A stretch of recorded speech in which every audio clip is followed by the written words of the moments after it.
بسم اللہ الرحمن الرحیم۔ محترم ناظرین، السلام علیکم۔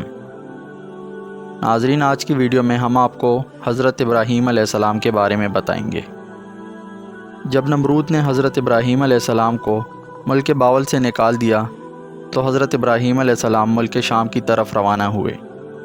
ان کے ساتھ ان کی بیوی حضرت سارہ اور بھتیجے حضرت لوط علیہ السلام تھے۔ جب حضرت سارہ کا نکاح حضرت ابراہیم علیہ السلام کے ساتھ ہوا تو حضرت سارہ کافی آسودہ حال تھی۔ ان کے پاس بہت سی زمینیں اور مویشی تھے۔ آپ نے تمام اموال حضرت ابراہیم علیہ السلام کو بخش دیے۔ حضرت ابراہیم علیہ السلام نے اپنی مہارت سے تمام امور کی اصلاح کی۔ مویشیوں اور زراعت میں ترقی ہوئی، یہاں تک کہ باول میں کسی کا حال ان سے بہتر نہیں تھا۔ اس لیے یہ سارا مال نمرود نے حضرت ابراہیم علیہ السلام سے چھیننے کی کوشش کی۔ جب ابراہیم علیہ السلام حضرت لوط علیہ السلام اور حضرت سارہ کو لے کر چلے گئے تو کہا، سورہ الصفات آیت نمبر 99، میں اپنے پروردگار کی طرف یعنی بیت المقدس جا رہا ہوں، وہ عنقریب میری رہبری کرے گا۔ حضرت ابراہیم علیہ السلام ایک غیور انسان تھے، اس لیے انہوں نے سفر میں اپنی بیوی کو ایک صندوق میں بند کر دیا تاکہ وہ غیر مردوں کی نظروں سے محفوظ رہے۔ لیکن راستے میں قبطیوں کے ملک یعنی مصر پہنچے، جس پر ایک عرب بادشاہ حکومت کرتا تھا۔ ملک کی سرحد پہ ایک سپاہی نے حضرت ابراہیم علیہ السلام کو اپنے مال کا محصول ادا کرنے کے لیے روک دیا۔ وہ آپ کے سامان کی جانچ پڑتال کرتے کرتے اس صندوق کے پاس آیا اور بولا، یہ صندوق کھول کر دکھاؤ۔ حضرت ابراہیم علیہ السلام نے کہا، فرض کرو یہ صندوق سونے چاندی سے بھرا ہوا ہے، اب اس کے لیے تم کیا چاہو گے؟ جو چاہو میں دینے کے لیے تیار ہوں، لیکن اس صندوق کو نہ کھولو۔ اس نے کہا، جب تک صندوق نہ کھولو گے اس کا حساب نہیں ہو سکتا۔ اسی اثناء میں اس نے صندوق کو کھول دیا۔ جب اس کی نظر حضرت سارہ کے حسین و جمیل چہرے پر پڑی، وہ کہنے لگا، اب تو میں جب تک تمہاری اور اس عورت کے بارے میں بادشاہ کو اطلاع نہ دے دوں تمہیں آگے جانے نہیں دوں گا۔ چنانچہ اس نے ایک شخص کو بھیج کر بادشاہ کو اس معاملے سے آگاہ کیا۔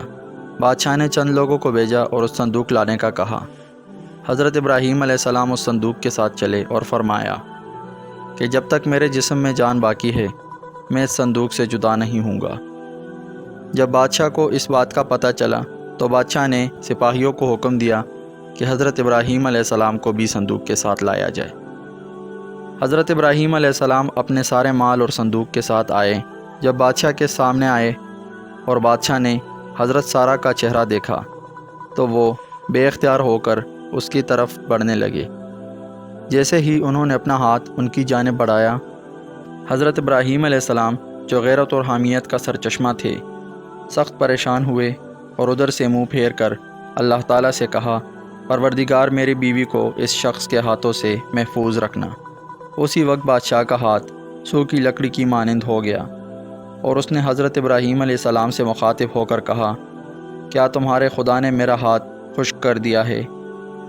حضرت ابراہیم علیہ السلام نے کہا، ہاں، میرا خدا غیور ہے اور وہ حرام کاموں کو پسند نہیں کرتا۔ بادشاہ نے کہا، اپنے خدا سے کہیں میرا ہاتھ ٹھیک کر دیں، میں آپ کے حرم کے ساتھ کوئی ایسی حرکت نہیں کروں گا۔ چنانچہ حضرت ابراہیم علیہ السلام نے دعا کی اور ان کا ہاتھ ٹھیک ہو گیا۔ اس نے پھر حضرت سارہ کی طرف دیکھا اور اپنا ہاتھ ان کی جانب بڑھایا۔ اس پر پھر ان کا ہاتھ پہلے کی طرح خشک ہو گیا۔ جب اس نے دوبارہ حضرت ابراہیم علیہ السلام سے دعا کی درخواست کی، آپ علیہ السلام نے فرمایا، اب میں آپ کے حق میں دعا نہیں کروں گا جب تک کہ آپ میری ایک شرط نہ مان لیں۔ بادشاہ نے کہا، جو بھی شرط ہو میں ماننے کے لیے تیار ہوں۔ حضرت ابراہیم علیہ السلام نے کہا، میری شرط یہ ہے کہ میں تمہارے لیے دعا کروں گا، لیکن اس کے بعد اگر تم نے ایسی حرکت کی تو پھر میں تمہارے لیے دعا نہیں کروں گا۔ بادشاہ نے شرط مان لی۔ حضرت ابراہیم علیہ السلام نے کہا، اے پروردگار، اگر یہ سچ کہہ رہا ہے تو اس کے ہاتھ کو ٹھیک کر دیں۔ اس پر بادشاہ کا ہاتھ اپنی اصلی حالت پر آ گیا اور اس کے دل میں حضرت ابراہیم علیہ السلام کا خوف بیٹھ گیا اور اس نے حضرت ابراہیم علیہ السلام کی بڑی تعظیم کی اور کہا، تم بے خوف رہو، تمہاری حرمت اور اموال سے اب میں باز رہوں گا۔ جس جگہ چاہو جاؤ، لیکن تم سے میری ایک حاجت ہے۔ حضرت ابراہیم علیہ السلام نے پوچھا وہ کون سی حاجت ہے؟ بادشاہ نے کہا میں اپنی بیٹی کو بطور کنیز حضرت سارہ کو دینا چاہتا ہوں۔ آپ علیہ السلام نے منظور فرمایا۔ بادشاہ نے اپنی بیٹی بطور کنیز عطا کر دی۔ بادشاہ کی یہ بیٹی کوئی اور نہیں بلکہ حضرت ہاجرہ تھی، جن کو بعد میں اللہ تعالیٰ کے حکم سے حضرت ابراہیم علیہ السلام نے اپنی بیوی کا درجہ دیا، اور انہی سے اللہ تعالیٰ نے حضرت ابراہیم علیہ السلام کو حضرت اسماعیل علیہ السلام عطا کیے۔ حضرت ابراہیم علیہ السلام اپنے اہل و اموال کے ساتھ روانہ ہوئے۔ بادشاہ بھی ان کی تعظیم کے لیے ان کے پیچھے چلا۔ اللہ تعالیٰ نے ابراہیم علیہ السلام کو وحی کی، کھڑے ہو جاؤ اور اس بادشاہ کے آگے نہ چلو جس پر قابو پا چکے ہو، بلکہ اس کو آگے کرو اور خود اس کے پیچھے چلو اور اس کی تعظیم کرو، کیونکہ وہ بادشاہی کے باوجود مغلوب و ناچار ہے، خواہ وہ نیکوکار یا بدکار ہے۔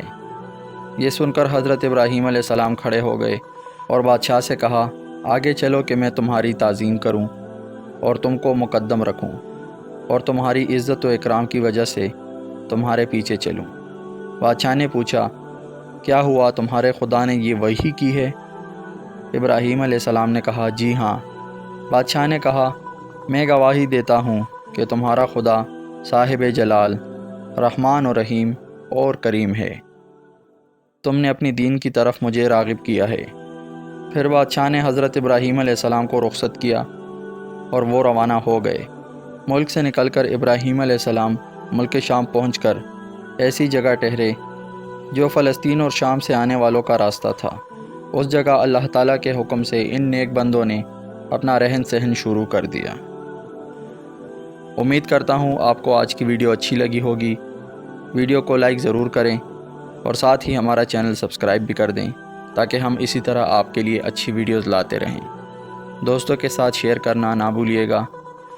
حضرت ابراہیم علیہ السلام کی آگے کی زندگی ہم آپ کو باقی ویڈیوز میں بتاتے رہیں گے۔ اللہ تعالیٰ آپ سب کا حامی و ناصر ہو۔ ملتے ہیں ایک نئی ویڈیو کے ساتھ، تب تک کے لیے اجازت دیجیے۔ اللہ حافظ۔